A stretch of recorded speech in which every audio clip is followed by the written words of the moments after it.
વિદ્યાર્થી મિત્રો સ્વાગત છે એક્ઝામ ટુડે પર ફ્રેન્ડ 23 એપ્રિલ 2024ના રિલેટિવ કરંટ અફેર્સની ડિસ્કશન આ વિડીયોમાં આપણે કરવાના છે. તો છેલ્લે સુધી વિડીયો સાથે બની રહેજો. કરંટ અફેર્સ ઇમ્પોર્ટન્ટ ટોપિક છે, દરેક એક્ઝામમાં પ્રશ્ન પૂછવામાં આવે છે. મિત્રો ટોપિક પર આવીએ. 23 એપ્રિલ 2024 ક્વેશ્ચન નંબર 1 છે, હાલમાં રાષ્ટ્રીય સિવિલ સેવા દિવસ ક્યારે મનાવવામાં આવ્યો? તો મિત્રો વાત છે રાષ્ટ્રીય સિવિલ સેવા દિવસની. એ દર વર્ષે 21 એપ્રિલે મનાવાય છે. ક્યારે મનાવાય? 21 એપ્રિલે મનાવાય. મિત્રો હાલમાં 20 એપ્રિલે રાષ્ટ્રીય હમશકલ દિવસ, 19 એપ્રિલે વિશ્વ લીવર દિવસ, 18 એપ્રિલે વિશ્વ વિરાસત દિવસ, 17 એપ્રિલે વિશ્વ હિમોફિલિયા દિવસ, 16 એપ્રિલે વિશ્વ અવાજ દિવસ અને 15 એપ્રિલે વિશ્વ કલા દિવસ મનાવાયો. તમામ દિવસ ઇમ્પોર્ટન્ટ છે, યાદ રાખો. હાલમાં કોને ASIના આર્યભટ્ટ પુરસ્કારથી સન્માનિત કરાયા છે? તો આર્કિયોલોજીકલ સર્વે ઓફ ઇન્ડિયાના આર્યભટ્ટ પુરસ્કારથી હાલમાં પાવુલુરી સુબારાવ જે છે મિત્રો, એમને સન્માનિત કરવામાં આવ્યા છે. તો આ પણ ઇમ્પોર્ટન્ટ રહેશે, બરાબર. પાઉલુરી સુબારાવ. ફ્રેન્ડ, હાલમાં 2024 એબેલ પુરસ્કારથી મિશેલ ટેલાગ્રેન્ડને સન્માનિત કરાયા. નેધરલેન્ડના ઇરાસ્મસ પુરસ્કાર 2024થી અમિતાભ ઘોષને સન્માનિત કરાયા. મિસ વર્લ્ડ હ્યુમેનિટેરિયન એવોર્ડથી નીતા અંબાણીને સન્માનિત કરાયા. ભારતને ખસરા અને રૂબેલા ચેમ્પિયન પુરસ્કાર મળ્યો છે. મિસ વર્લ્ડ 2023નો ખિતાબ ક્રિસ્ટિના પિજકોવાએ જીત્યો છે. હાલમાં ટર્નિંગ 18 અને યુ આર ધ વન ઝુંબેશ કોના દ્વારા શરૂ કરવામાં આવી છે? તો ટર્નિંગ 18 અને યુ આર ધ વન, બરાબર. હવે ટર્નિંગ 18 એટલે કે 18 વર્ષના થઈ ગયા, અને યુ આર ધ વન એટલે કે તમે એક જ છો. આ ઝુંબેશ મિત્રો હવે શાના રિલેટિવ હોઈ શકે? તો ચૂંટણી આયોગ, બરાબર. દેશમાં ઇલેક્શન ચાલી રહ્યો છે લોકસભાનું. જે નવા વોટર્સ છે મિત્રો, જેમની અત્યારે 18 વર્ષની ઉંમર થઈ છે, બરાબર, એવા લોકોને ચૂંટણી પ્રત્યે આકર્ષિત કરવા માટે ઇલેક્શન કમિશન ઓફ ઇન્ડિયા દ્વારા ટર્નિંગ 18 અને યુ આર ધ વન ઝુંબેશ શરૂ કરવામાં આવી છે, ઇલેક્શન કમિશન ઓફ ઇન્ડિયા. હાલમાં ખેલો ઇન્ડિયા NTPC રાષ્ટ્રીય રેન્કિંગ તીરંદાજી સ્પર્ધામાં શીતલ દેવીએ કયો મેડલ જીત્યો? તો ખેલો ઇન્ડિયા NTPC રાષ્ટ્રીય રેન્કિંગ તીરંદાજી સ્પર્ધામાં શીતલ દેવીએ મિત્રો કયો મેડલ જીત્યો છે? સિલ્વર મેડલ, બરાબર. સિલ્વર મેડલ જીત્યો છે. તો આ પણ ઇમ્પોર્ટન્ટ રહેશે. National thermal power corporation of India જે છે NTPCનું પૂરું નામ છે. વિદ્યાર્થી મિત્રો, ખૂબ સારા ન્યૂઝ છે. એક્ઝામ ટુડેની એપ્લિકેશન વિદ્યાર્થીઓની ડિમાન્ડ પર માર્કેટમાં લોન્ચ થઈ ગઈ, બરાબર. આની અંદર શું શું થશે મિત્રો? તો આની અંદર ગુજરાત, ઇતિહાસ, ભૂગોળ, જિયોગ્રાફી, મેથ્સ, ઇંગ્લિશ, રીઝનિંગ, અંગ્રેજી વ્યાકરણ, ગુજરાતી વ્યાકરણ, તમામ સબ્જેક્ટ્સના જે છે મિત્રો એ ટેસ્ટ મૂકવામાં આવે છે topic wise. For example Solanki વંશ, ચાવડા વંશ, બરાબર. એવી રીતના ભારતનું બંધારણ છે, પૂરો બંધારણ મિત્રો આની અંદર તમને મળી જશે, જેમાં તમે ટાઈમ પ્રમાણે ટેસ્ટ આપી શકો, બરાબર. આવી રીતના ઉપર ટાઈમ ચાલશે, આવી રીતના પ્રશ્નો આવશે. 25 30 પ્રશ્નોના મિત્રો સેટ હોય છે આની અંદર, બરાબર. સાથે સાથે Gujarat police constable, PSI, LRD માટેના 100 માર્કના પ્રશ્નપત્રો પણ હશે. તો આજે જ એપ્લિકેશનને મિત્રો ડાઉનલોડ કરો. ડાઉનલોડ કરવા માટેની લિંક આ જ વિડીયોની ડિસ્ક્રિપ્શન બોક્સમાં આપેલી છે, ત્યાં જઈને તમે ડાઉનલોડ કરી શકો, અથવા તો પ્લે સ્ટોર પર જઈને મિત્રો એક્ઝામ ટુડે લખશો તો પણ ત્યાંથી પણ તમને આ ચેનલ આ એપ્લિકેશન જે છે ડાઉનલોડ કરી શકો, અથવા તો વોટ્સએપ ટેલિગ્રામ લિંક જે છે તેમાંથી પણ ડાઉનલોડ કરી શકો. નહીં તો મિત્રો 9510411961 પર કોન્ટેક્ટ કરી શકો. હેલો લખો, એના પર વોટ્સએપ કરો, તમને પૂરી માહિતી મળશે. તો ખૂબ જ વધારે સારી છે મિત્રો એપ્લિકેશન, આજે જ ફાયદો ઉઠાવો. હાલમાં કોણે પોતાનો નવો લોગો લોન્ચ કર્યો છે? તો મિત્રો નવો લોગો આવી ગયો છે DD ન્યૂઝનો, બરાબર. DD ન્યૂઝ જે છે એનો હવે નવો લોગો આવી ગયો. લોગોની વાત કરીએ એના પહેલાં આપણે DD ન્યૂઝની માહિતી આપીએ. DD ન્યૂઝની શરૂઆત 23 નવેમ્બર 2003ના રોજ થઈ હતી. એનું હેડક્વાર્ટર ન્યૂ દિલ્હી ખાતે આવેલું છે. મિત્રો લોગો કયો છે? તો જુઓ, તમે જોઈ શકો DD ન્યૂઝનો લોગો, બરાબર. પહેલાં મિત્રો આ લોગો હતો, હવે આ નવો લોગો આવી ગયો છે. હવે આ લોગો જૂનો થઈ ગયો, નવો લોગો આવ્યો એટલે તમે અહીંયા ભગવા કલર જોઈ શકો. આના કારણે ઘણા બધા રાજનીતિક પાર્ટીઓ જે છે મિત્રો આનો વિરોધ કરી રહ્યા છે, બરાબર. હવે આ નવો લોગો તમે જોઈ શકો, ભગવા કલરવાળો.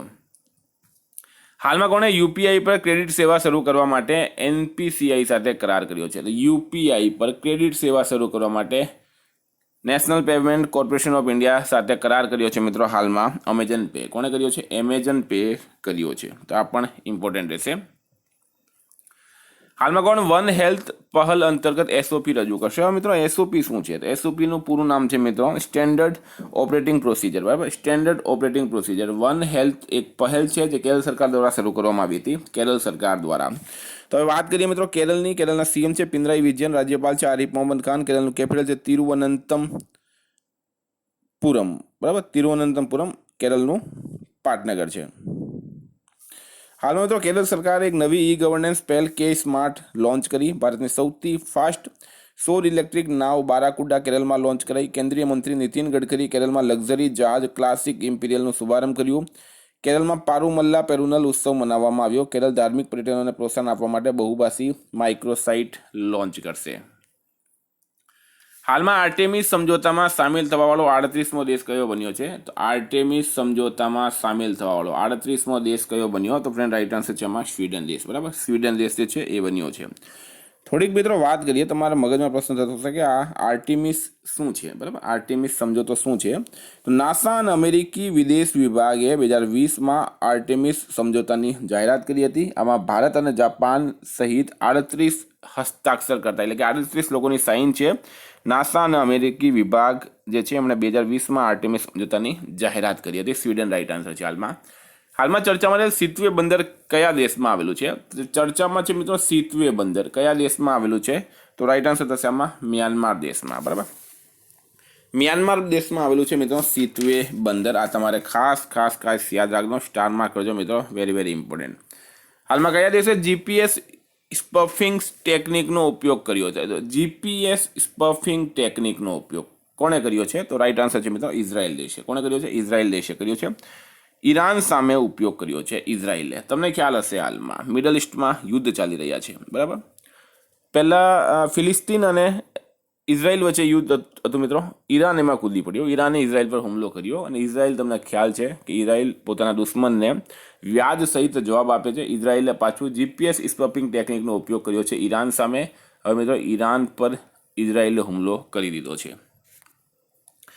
મિત્રો વાત કરીએ ઇઝરાયલની આપણે. આ જીપીએસ સ્પફિંગ ટેકનિક શું છે મિત્રો? એમાં બધા જીપીએસ જે છે ઈરાનના ઇઝરાયલે હેંગ કરી દીધા. હવે ઇઝરાયલના પીએમ છે બેન્જામિન નેતન્યાહુ. ઇઝરાયલનું કેપિટલ છે મિત્રો યેરુસલેમ. ઇઝરાયલની કરન્સી છે ઇઝરાયલી ન્યૂ શેકલ. ઇઝરાયલે હમાસ સામે યુદ્ધને ઓપરેશન આયરન સ્વોર્ડ નામ આપ્યું. ઇઝરાયલે પોતાના અત્યાધુનિક એઆઈ સંચાલિત યુદ્ધ ટેન્ક બરાકનું અનાવરણ કર્યું. ઇઝરાયલના શોધકર્તાઓએ સ્ટેમ કોશિકાઓથી કૃત્રિમ ભ્રૂણ બનાવ્યું છે. ઇઝરાયલ પ્રાકૃતિક ગેસ ઉત્પાદનમાં 60%ની વૃદ્ધિ કરશે. હાલમાં આઈપીઈએફ ક્યાં પ્રથમ સ્વસ્થ ઉર્જા નિવેશક મંચનું આયોજન કરશે? તો આઈપીઈએફ દ્વારા, આઈપીએફ એટલે Indo Pacific economic framework for prosperity. પ્રથમ સ્વસ્થ ઉર્જા નિવેશક મંચનું આયોજન ક્યાં કરાશે? તો રાઈટ આન્સર છે મિત્રો સિંગાપુર ખાતે. બરાબર, સિંગાપુર રાઈટ આન્સર થશે. હાલમાં દલીપસિંહ મજીઠિયાનું નિધન થયું છે. તેઓ કોણ હતા? તો મિત્રો દલીપસિંહ મજીઠિયા એમનું હાલમાં નિધન થયું છે. એક પાયલટ હતા. બરાબર, પાયલટ હતા. ઇન્ડિયન એરફોર્સના સૌથી ઉંમરવાળા જીવિત પાયલટ હતા. એમની ઉંમર હતી 103 વર્ષ. એમનું હાલમાં નિધન થયું છે. હાલમાં અમેરિકાએ સંયુક્ત રાષ્ટ્રની પૂર્ણ સદસ્યતા માટે કયા દેશના અનુરોધ પર રોક લગાવી છે? તો અમેરિકાએ ફિલિસ્તીન, બરાબર, ફિલિસ્તીન પર હાલમાં રોક લગાવી છે. હાલમાં કોને મેન્ચેસ્ટર યુનાઇટેડે ટેકનિકલ ડાયરેક્ટર નિયુક્ત કર્યા છે? તો મેન્ચેસ્ટર યુનાઇટેડ એક ક્લબ છે મિત્રો, ફૂટબોલ ક્લબ છે. હવે એના ટેકનિકલ ડાયરેક્ટર કોણ નિયુક્ત કરાયા? તો રાઈટ આન્સર થશે આની અંદર. થોડું અઘરું નામ છે મિત્રો, યાદ રાખજો, જેસન વિલકોક્સ. બરાબર, જેસન વિલકોક્સ. બ્રિટેને ભારતમાં પ્રથમ મહિલા ઉચ્ચાયુક્ત કોને બનાવી છે? લિન્ડી કેમરૂનને. જગજીત પવાડિયા આંતરરાષ્ટ્રીય નાર્કોટિક્સ નિયંત્રણ બોર્ડમાં હાલમાં પસંદગી થઈ. એસજેવીએનના અધ્યક્ષ અને એમડી બન્યા છે સુશીલ શર્મા. હાલમાં 4 દિવસીય વર્ક વીક વાળો એશિયાનો પહેલો દેશ કયો બન્યો? તો હવે એશિયામાં મિત્રો હોંગકોંગ દેશ જે છે ત્યાં 4 જ દિવસ હવે કામ કરશે. બરાબર, હોંગકોંગમાં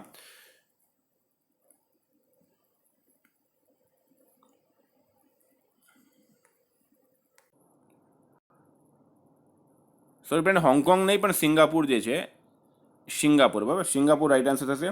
સિંગાપુર 4 દિવસ વર્ક વીક વાળો એશિયાનો પહેલો દેશ બની ગયો છે. હવે ત્યાં 4 દિવસ કામ કરવાનું રહેશે અઠવાડિયામાં. મિત્રો હાલમાં સિંગાપુરે રિયલ ટાઈમ પ્રેષણ માટે પ્રમુખ યુપીઆઈ એપ્સ સક્ષમ કર્યા છે. સિંગાપુરના ચાંગી એરપોર્ટને વિશ્વના સર્વશ્રેષ્ઠ એરપોર્ટનો એવોર્ડ મળ્યો. ભારતીય મૂળના થર્મન ષણમુગરત્નમ સિંગાપુરની રાષ્ટ્રપતિ ચૂંટણીમાં જીત મેળવી છે. યુપીઆઈએ સિંગાપુર સાથે મળીને ક્રોસ બોર્ડર કનેક્ટિવિટી લોન્ચ કરી છે. હાલમાં કોને LGBTQ+ સમુદાય પર કેન્દ્ર સરકારની સમિતિના પ્રમુખ નિયુક્ત કરાયા છે? તો LGBTQ આ શું છે મિત્રો? તો એનું પૂરું નામ છે લેસ્બિયન, ગે, બાયસેક્સ્યુઅલ એન્ડ ટ્રાન્સજેન્ડર ક્વીર. બરાબર, લેસ્બિયન, ગે, બાયસેક્સ્યુઅલ એન્ડ ટ્રાન્સજેન્ડર ક્વીર. તો LGBTQ+ સમુદાય પર કેન્દ્ર સરકારની સમિતિના પ્રમુખ નિયુક્ત કરાયા છે મિત્રો રાજીવ ગોબાને. બરાબર, રાજીવ ગોબા રાઈટ આન્સર થશે. હાલમાં કોણે સૌથી ઓછા લીંબો સ્કેટિંગનો નવો વિશ્વ રેકોર્ડ બનાવ્યો હતો? સૌથી ઓછા સમયમાં લીંબો સ્કેટિંગનો નવો વિશ્વ રેકોર્ડ બનાવ્યો છે મિત્રો તકસ્વી વાઘાણીએ. બરાબર, તકસ્વી વાઘાણી. આમાં શું થાય છે મિત્રો? આની અંદર જે છે, પહેલાં વાત કરું તમને, તો માત્ર 6 વર્ષની છે. 25 મિનિટમાં એમણે 25 મીટરમાં રેકોર્ડ બનાવ્યો છે 16 સેન્ટીમીટરમાં. બરાબર, 16 સેન્ટીમીટરમાં. આ 16 સેન્ટીમીટર શું છે એની વાત કરું તો પણ સ્કેટિંગ થાય છે ને એની અંદર જો આવી રીતના ઉપર એક પટ્ટા મૂકવામાં આવ્યા છે અને આ જમીનથી આ ઉપરનો જે પટ્ટો છે મિત્રો એની હાઇટ છે 16 સેન્ટીમીટર અને 25 મીટર સુધી આ જે તકસ્વી વાઘાણી છે મિત્રો આવી રીતના આ જે લોખંડના પટ્ટા હતા એના નીચેથી પસાર થઈને એક નવો રેકોર્ડ બનાવ્યો છે સ્કેટિંગમાં. તો આ પણ ઇમ્પોર્ટન્ટ રહેશે. વિદ્યાર્થી મિત્રો, આ કરંટના પ્રશ્નો. ગઈકાલે તમને પ્રશ્ન રિવિઝનની વાત કરીએ. રાષ્ટ્રીય અમસકલ દિવસ 20 એપ્રિલે મનાવાય. HDFC લાઈફ ઇન્સ્યોરન્સ બોર્ડના અધ્યક્ષ બન્યા છે KK મિસ્ત્રી. કોણે લિંક ઇટ ફોરગેટ ઇટ અભિયાન લોન્ચ કર્યું? તો રૂપે કર્યો. હાલમાં કોને પેમેન્ટ એગ્રીગેટરના રૂપમાં RBIએ મંજૂરી આપી? તો ક્રેડને આપી. કયા બેડમિન્ટન ખેલાડીએ આંતરરાષ્ટ્રીય બેડમિન્ટનથી સંન્યાસ લીધો છે? તો કેન્ટો મોમોટોએ. હાલમાં કોણ ધનલક્ષ્મી બેંકના MD બન્યા છે? તો અજીત કુમાર KK. ઇસરો પ્રમુખે ક્યાં અંતરિક્ષ સુરક્ષા માટે દિંગ તારા મુખ્યાલય ખોલ્યું? તો બેંગલુરુમાં. SCO સભ્ય દેશોની સુરક્ષા પરિષદના સચિવોની 19મી વાર્ષિક બેઠક યોજાઈ છે અસ્તાના ખાતે. હાલમાં ભારત અને કયા દેશે ન્યૂ દિલ્હીમાં એક મોટો રિસર્ચ કેન્દ્રનું સંચાલન કરવા કરાર કર્યો? તો રશિયા રાઈટ આન્સર છે. હાલમાં અમેરિકાએ કયા દેશની 3 બેલિસ્ટિક મિસાઇલ ફાર્મો પર પ્રતિબંધ લગાવ્યો? તો ચીન રાઈટ આન્સર છે. કઈ પેમેન્ટ બેંકે NCMC સક્ષમ debit and prepaid card launch કર્યો? તો એરટેલ પેમેન્ટ બેંક. હાલમાં કયો રાજ્ય નાણાકીય વર્ષ 2023-24માં ઇલેક્ટ્રોનિક્સ નિર્યાત પર ટોપ પર રહ્યો છે? તમિલનાડુ. કયા રાજ્યની સરકારે વર્ષ 2024-25થી સ્થાયી શિક્ષા ક્રમાંક ફરજિયાત કર્યો? તો આંધ્રપ્રદેશ. હાલમાં નરપતસિંહને કયા દેશમાં રેલવે સલાહકારના રૂપમાં નિમણૂક કરાયા? તો બાંગ્લાદેશમાં. હાલમાં કોને NSD પ્રમુખ નિયુક્ત કરાયા? તો નલિન પ્રભાતને. ક્યાં 3 નવા પુરાતાત્વિક સ્થળોની શોધ કરાઈ? તો તેલંગાના રાઈટ આન્સર છે. મિત્રો, રિવિઝનના પ્રશ્નો હતા. ગઈકાલે તમને પ્રશ્ન પૂછાયો હાલમાં ગુજરાતના કયા શહેરમાં અત્યાર સુધીના સૌથી લાંબા નાગના અવશેષ મળ્યા છે? ફ્રેન્ડ, રાઈટ આન્સર તમારા કચ્છ. આજનો પ્રશ્ન છે હાલમાં ગુજરાતના કયા સ્થળે અદાણી ગ્રીન એનર્જી લિમિટેડ વિશ્વનો સૌથી મોટા રિન્યુએબલ એનર્જી પાર્ક વિકસાવશે? એનો જવાબ તમારે કમેન્ટ બોક્સમાં જણાવવાનો. ફ્રેન્ડ, વોટ્સઅપ અને ટેલિગ્રામની લિંક ડિસ્ક્રિપ્શન બોક્સમાં આપેલી છે. PDF માટે 9510411961 પર કોન્ટેક્ટ કરો. Thank you. ફરી મળીશું નવા વિડીયો સાથે. જય હિન્દ.